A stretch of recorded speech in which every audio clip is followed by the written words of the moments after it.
The aim of this presentation is to highlight the contribution of the Lyon School to anterior cruciate ligament surgery. This historic conference, presented during the 21st Journée Lyonnaise du Genou in October 2024, is offered to you as part of the STAP training. The point of view of an active member of the LYSKS cannot be completely objective due to our loyalty and the recognition we have for our masters and mentors.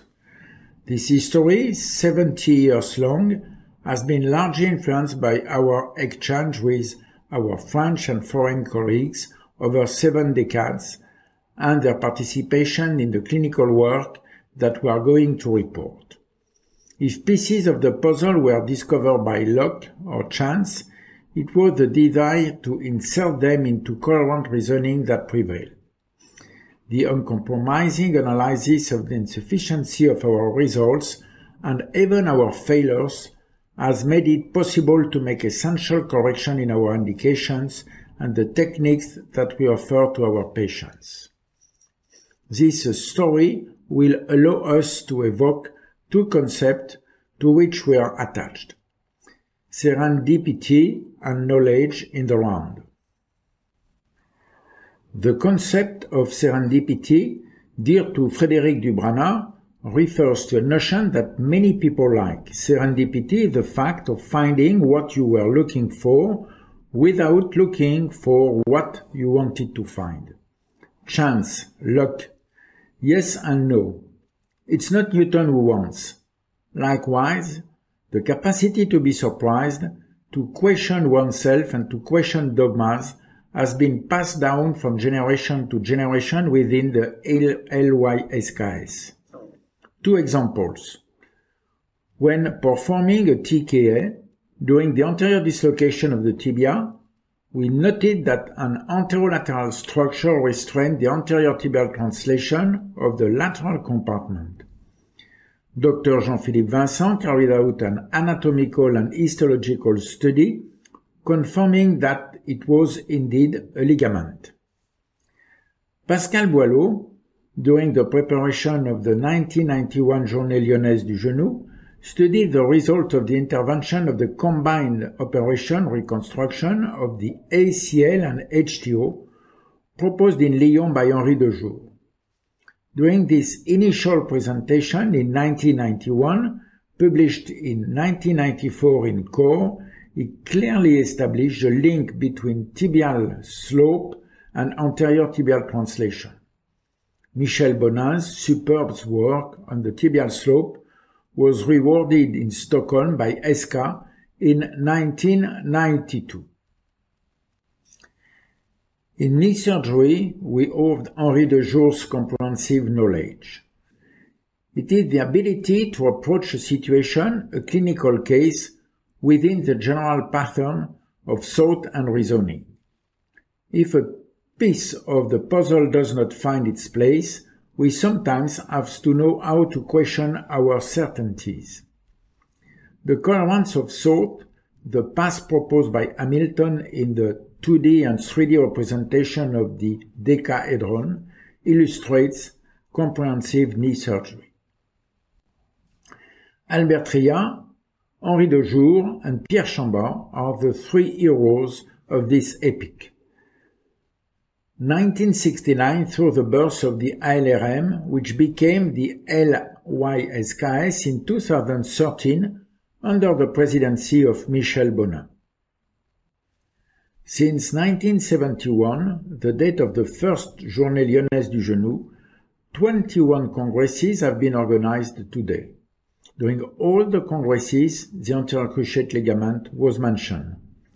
In 77, 84, 2002, 2008, and especially in 2016, the ACL was at the center of our concern. The links between osteoarthritis and anterior laxity were also clarified during the Journée Lyonnaise du Genou 1991 and 2014.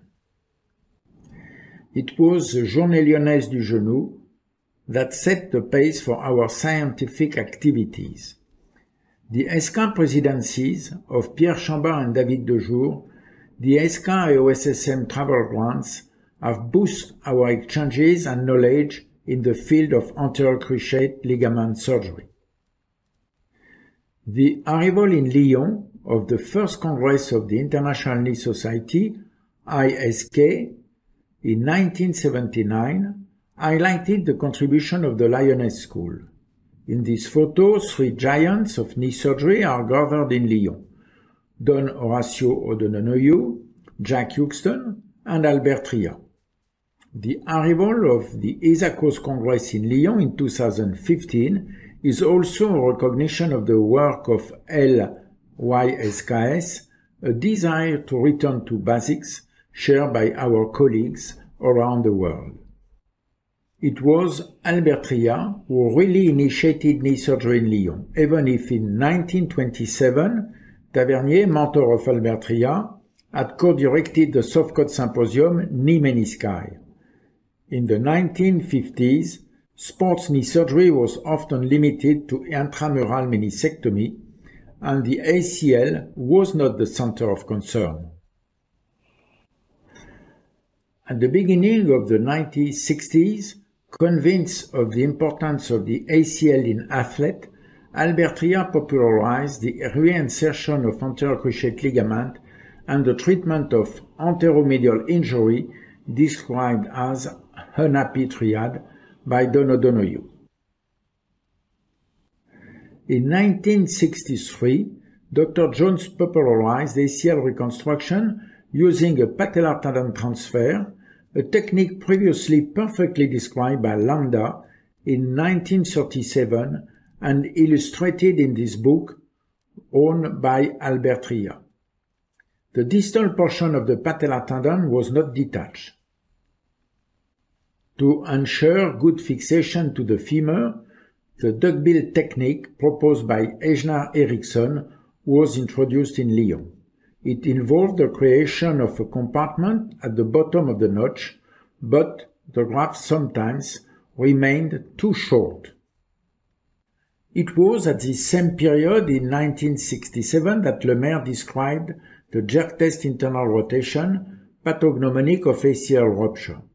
This test makes it possible to make the diagnosis even before a meniscal lesion occurs or an anterior drawer appears.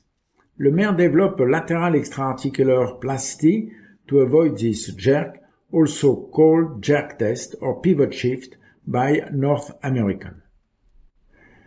At the end of the 1960s, beginning of the 1970s, Jean-Luc Lerin proposed a classification of chronic knee laxity based on the analysis of direct drawers in internal rotation and in external rotation. The role of peripheral structures with the posteromedial corner and the posterolateral corner becomes a determining element of care. To control the drawer in external rotation, Don O'Donoghue suggests tightening the capsule at the tibia. In Pavilion E, Don 2 is associated with the KGE for Kenney-Jones-Erickson in chronic anterior laxity with a drawer. Albert Tria is already looking for abnormal play in the play knee to diagnose a rupture of the anterior cruciate ligament. Universally named Lachman maneuver, following the 1976 publication, we continue to call it in Lyon Lachman-Tria. The jerk test was imported to Lyon in 1972 by Pierre Chambard after a stay with Houston.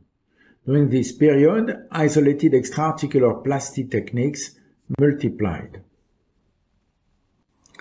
At this time, two theories clashed. For some, knee stability is mainly ensured by the aptly named central pivot, composed of the ACL and the PCL. Others makes rotational instability and peripheral lesions the main issue for knee stability. American surgeons offer numerous techniques. The multiplicity of techniques demonstrates the relative effectiveness. The first Congress of the International Knee Society was held in Lyon in 1979. Above all, it was an opportunity for the 3-year school to summarize the work presented by the best surgeons of the moment. Henri Dejour read the abstracts carefully. He noted that German surgeon Franke offered a free patellar tendon graft to overcome length problem. Synthetic and pragmatic, he offers the KJL. The combination of free patellar tendon graft and Lemaire extra-articular anterolateral plasty make it possible to control anterior tibial translation and combat rotational instability. The scars are long, but this technique is amazing. Jean-Philippe Fayard in Lyon studies the ligamentization of the graft. It was at this time that Clancy validated the free grafting in his publication on the rhesus monkey. It was during this same exciting period that the 7-headed hydra resurfaced. This is how Henri Dejour named the synthetic ligament. Following the very disappointing medium-term results reported by Gilles Bousquet during the 1970s, the Lyon school was vaccinated against synthetic ligament. But the promises of a lasting solution and above all a rapid return to sporting activities made the autograft, which was followed by long delays in returning to sport, obsolete in the eyes of patients. This was a convincing example of the good choice that Professor Henri Dejour made. Warn surgeons against this chimera, this mirage, and remain faithful to autografts. Similarly, the analysis of the result of sutures associated with lateral extra-articular tenodesis in acute laxities made him change his indications. It was now necessary in his department to reconstruct the anterior cruciate ligament with an autograft few weeks after the initial accident. It was therefore around the Journée Lyonnaise du Genou of 1977 and the organization of the first International Society Knee Congress in Lyon that the concept of ACL graft plus anterolateral tenodesis was organized. Henri Dejour proposed the KJL, Bernard Moyen and especially Jean-Luc Lerat proposed the Mackin-Jones. Gilles Bousquet took a different direction, proposing to combine an activo-passive reconstruction of the ACL with the semitendinosus, the Lindemann technique, and a reconstruction of the posterolateral corner with the petit poplité or minus popliteus technique. In marked posterolateral laxity, more rarely, a grand poplité, a greater popliteus, was produced. In addition, Gilles Bousquet introduced the normal correction osteotomy, considering that the varus coupled with the rupture of the ACL was accompanied by an opening of the lateral compartment. He defended the medial meniscal suture. In Saint-Étienne also, Humbert proposed the anterolateral tenodesis using the patellar tendon. The natural history of ACL rupture and osteoarthritis caused by chronic anterior laxity were perfectly described at the end of the 1980s. On the frontal image, in monopodal support, the hooked spines were often present, but it was on the profile image, in monopodal support at 30 degrees of flexion, that the signs were pathognomonic with an anterior tibial translation and a posterior medial cup. The disappearance of the posterior clear triangle was described 2 years later. The analysis of the profile image in monopodal support, which highlights the sagittal imbalance, has been the origin of numerous studies.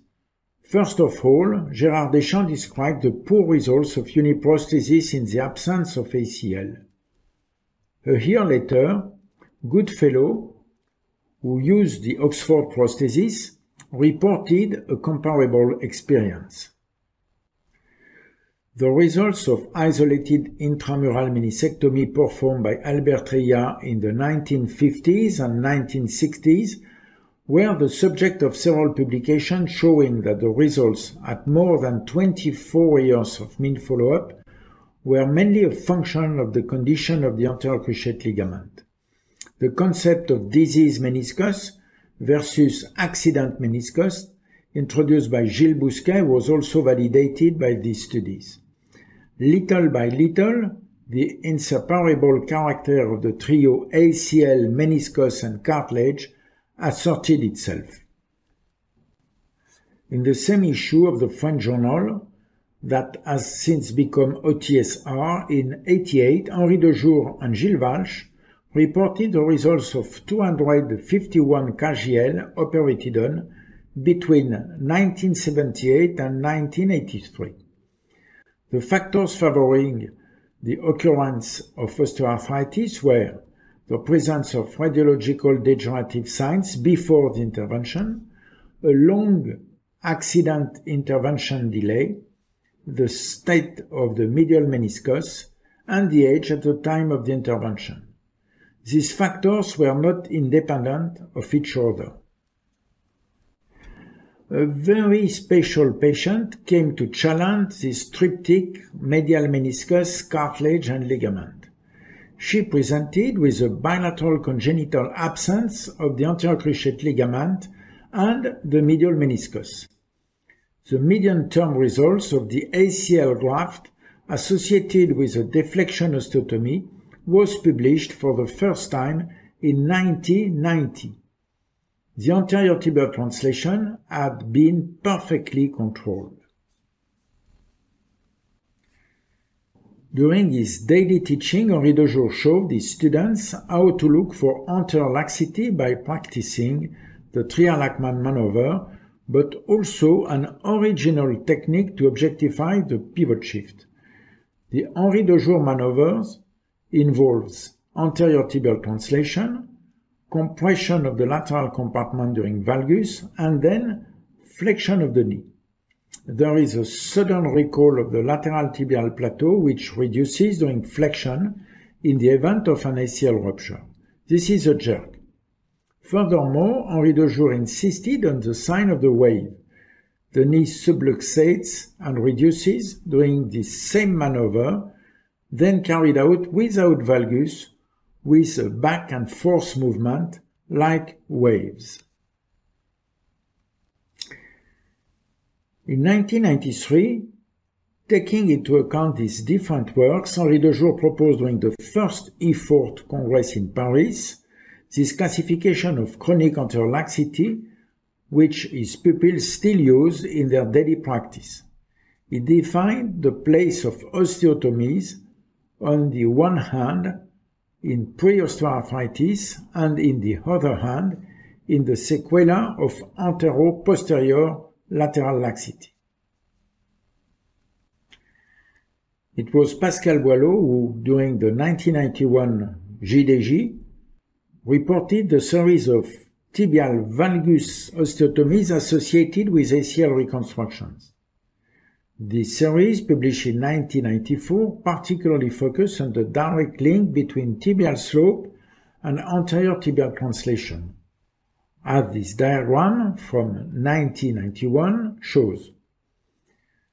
The reduction in tibial slope observed in particular on the monopodal support images in profile, in the closing osteotomies performed at the time, were accompanied by a reduction in the anterior tibial translation. This fortuitous discovery was the origin of numerous subsequent work. Henri Dejour first published this concept in German in the book by Hans-Ulrich Taubli and Rolly Jacob, and then the superb work of Michel Benin was added in the English version in 1992, and the book of Freddy Fu, Chris Armour, and Kelly Vince in 1994. During this time, techniques evolved. Arthroscopic ACL reconstruction was adopted and perfectly mastered by Bernard Moyen and Pierre Chambin. Pierre Chambas used the out-in technique, while Bernard Moyen used an in-out technique.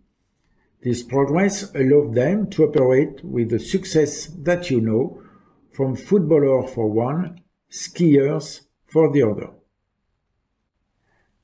At the end of the 1990s, 3 remarkable theses reported the 10-year results of Henri Dejour's KGL, Jean-Luc Laurent Mackin-Jones, and Pierre Chambas' arthroscopic ACL reconstruction technique with lateral tenodesis. If everyone saw superiority in their technique, the results turned out to be identical, as were the conclusion of the 3 theses.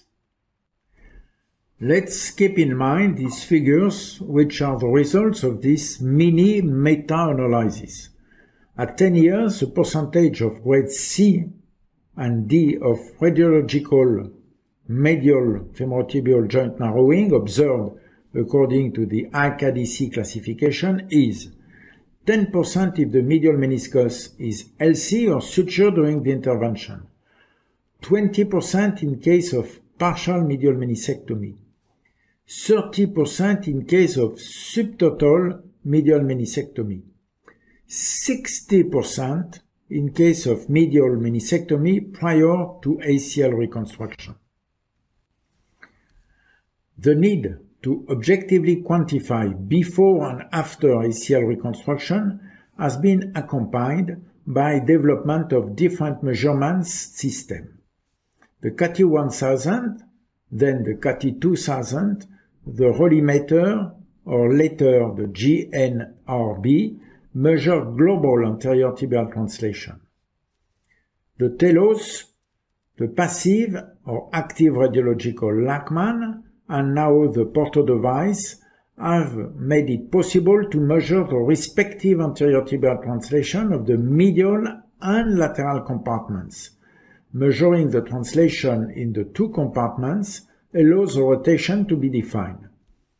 Thanks to these measurements, Laurent and Moyen propose a new classification of anterior laxity published in 2000. The analysis of residual laxity made it possible to objectify the insufficiencies of isolated ACL reconstruction, estimated at 10 to 30% in publications. The insufficient results can be explained by technical errors. The excessively vertical positioning of the graft, often observed in the transtibial technique, is an illustration of this, but also by the insufficient coverage of the ACL insertion sites, particularly in the femur. A proposed palliative measure to obtain coverage of more than 70% of the femoral insertion site was the 2-bundle technique that Freddy Fu widely popularized. The ACL reconstruction failure rate was less than 10% in case of KGL. Overall, the Lyon School did not see the need to drastically modify the technique that we had used for 30 years. This 2004 diagram illustrated the better control of internal tibial rotation by additional anterolateral plasty than by reconstruction of posterolateral bundle. Our results, presented during the ACL study group in 2004 in Sardinia, clashed with the consensus conference reported by Arthur Pearl and John Bergfeld, the latter having sent us the following report. An AOSSM consensus since 1992, which unanimously limited the indication for lateral plasty. For our American counterparts, lateral extraarticular tenodesis was most often unnecessary, and we were somewhat behind schedule. However, our results were confirmed. In 2006, Jérôme Pernin and Peter Verdon carried out remarkable work to analyze the results observed in 100 of the 251 patients in the series reported more than 20 years previously by Henri Dejour and Gilles Walsh, and 100 of the 148 patients reviewed by Tariq Siselmi at 11 years follow-up. Their article was published in 2010 in the AJSM. At the same time, our indication for additional anterolateral tenodesis became clearer, namely an explosive jerk test, the practice of pivot and contact sports, early return to sporting activities, patients under 22 years old, especially if they are girls, patients for whom isolated ACL reconstruction failures are more frequent. ACL revision surgery. This subject was particularly well studied during the SFA Symposium in 2007, led by Philippe Colombet. Christophe Trojani subsequently reported the benefit of lateral tenodesis in revisions in 2011 in the KSSTA. When performing TKA after dislocating anteriorly the tibia, we wanted to take the lateral meniscus to evaluate if it could be used as an allograft. It turned out that removing the entire lateral meniscus led to cutting anterolateral structure. These structures were very tight during anterior dislocation of the tibia. They looked like a ligament. Jean-Philippe Vincent's studies confirmed that it was indeed a ligament in the anterolateral part of the knee. It had insertions and a direction close to the Lemaire anterolateral plasty, a bit like the ACL but on the outside of the knee. This ligament is rarely ruptured as in the second fracture.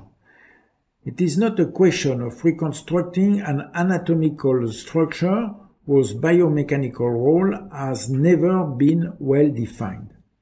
Since Henri Dejour, almost 50 years ago, the Lyon School has proposed lateral tenodesis to protect the intra-articular plasty, compensate for the inadequacies of the reconstruction, or even compensate for the contributing factors which had led to the rupture. Fortunately, the superb article published by Andy Williams, recalling the count of the Emperor's New Clauses, came to temper a polemical, inaccurate and biased editorial by Jim Lubovitch in the Arthroscopy Journal. It was just chance that led Dr. Vincent to become interested in the reality of the anterolateral ligament, which our elders has already reported on. Always interested in posterior medial corner, the Lyon School continued in the 2010s to work on peripheral medial meniscal lesions called ramp lesion. Suspected in case of advanced anterior laxity, when the wave sign or the anterior drawer are present, they are rarely diagnosed by MRI. Dr. Pelletier showed us that introducing the arthroscope through the notch or via a posteromedial approach made it possible to make the diagnosis. Mathieu Tonat, Jean-Marie Fayard, and the Santi team proposed a classification of ramp lesions. Reconstruction of the anterior cruciate ligament has become more and more frequent, and consequently, so have revisions. Poor positioning, particularly femoral positioning, explained almost half of the failures. Bob Magnuson published in 2012 a classification based on CT scan with 3D reconstruction of the positioning of the femoral tunnel.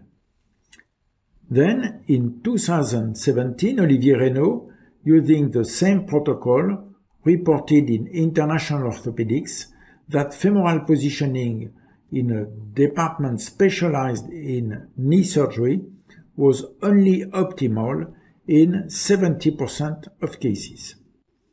Small aside, in the 10s, Guillaume Demey also published 2 excellent articles reporting the results of TKA after non-operated on chronic anterior laxity in International Orthopedics, but also for osteoarthritis after anterior chronic laxity operated on in the knees.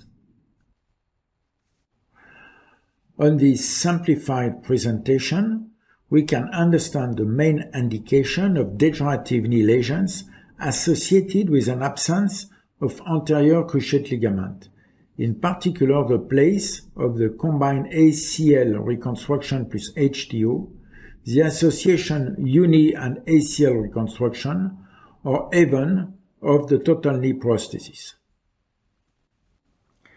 This slide helps to better understand the indications. There are three entrance doors: the severity of osteoarthritis from pre-osteoarthritis to severe osteoarthritis, the age of the patient, character localized to one compartment of the knee versus global osteoarthritis. We can thus place different therapeutic options that we had listed.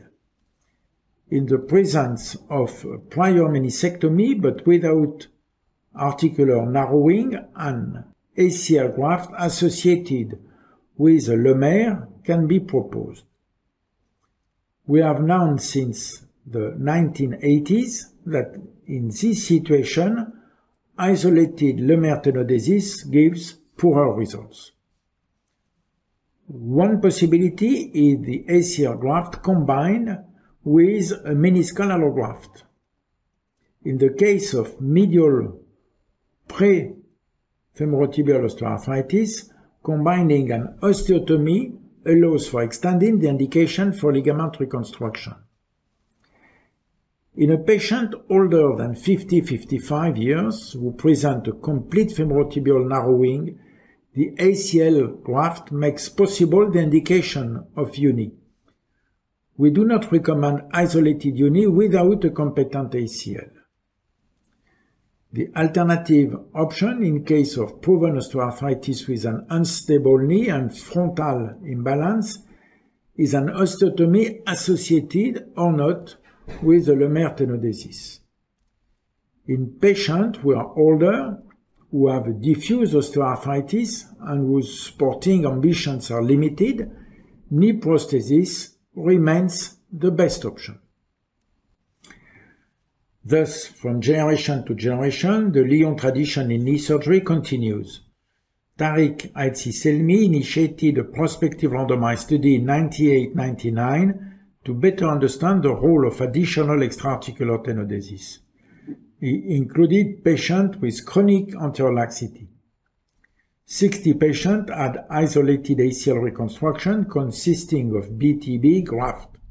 Only 4 patients had had a prior medial meniscectomy. 60 other patients had a BTB graft associated with extraarticular augmentation via the gracilis. No patient had had a prior medial meniscectomy. At 2 and 5 years, he noted better control of anterior tibial translation of the lateral tibial plateau in the group with additional lateral plasty. The overall ICADC assessment was similar in both groups, with the exception of ligament testing in favor of the combined intervention. Marion Castoldi, in the department of Elvire Servien and Sébastien Lustig, reported the results 19 years later from this series. In 2021, this work won the prestigious Euxton Prize awarded by the AOSSL. Another example of the continuity of the school is a better understanding of the indications of the combined intervention.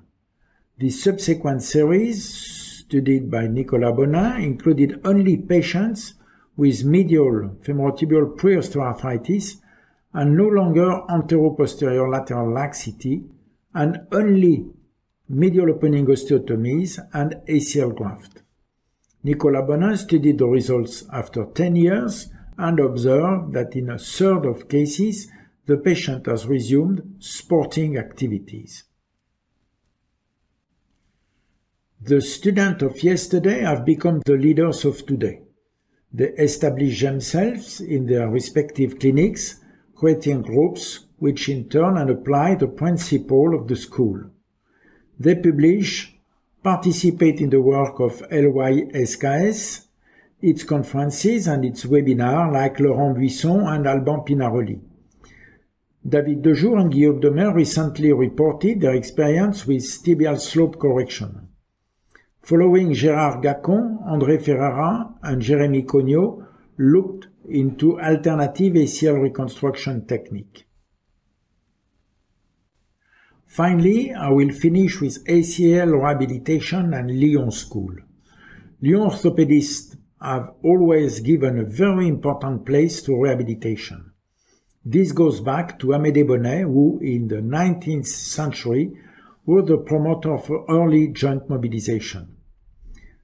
Jean-Luc Lerin, from 1979, proposed fixing the graft using metal wire on a post. Thanks to this solid fixation, it abandons cast immobilization and allows early support. Pierre Chambin, who became the ski surgeon, was particularly involved in rehabilitation, first with Dr. Rigal, then with Bénédicte Collard and Olivier Rachet, who practiced at the Hauteville Center. He advocated rehabilitation in flexion for a while, then in 2010 became interested in the factors that slow down rehabilitation. His work is continued at Santi. Bertrand Sonnery-Cottet has since published numerous articles on arthrogenic joint inhibition. From this presentation, we remember there is not one but many anterior laxities. The treatment of anterior laxity cannot be reduced to ACL reconstruction alone.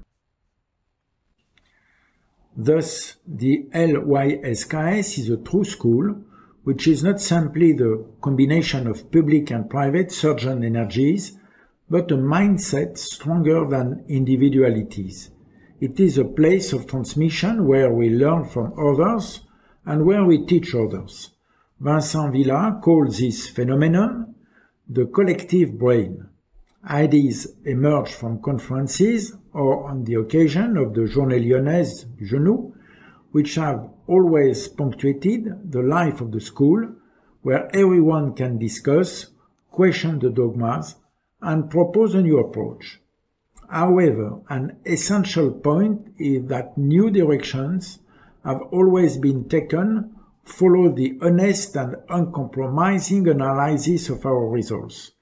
This is why we are rarely given in to ephemeral fashions. May this spirit pass through the generations.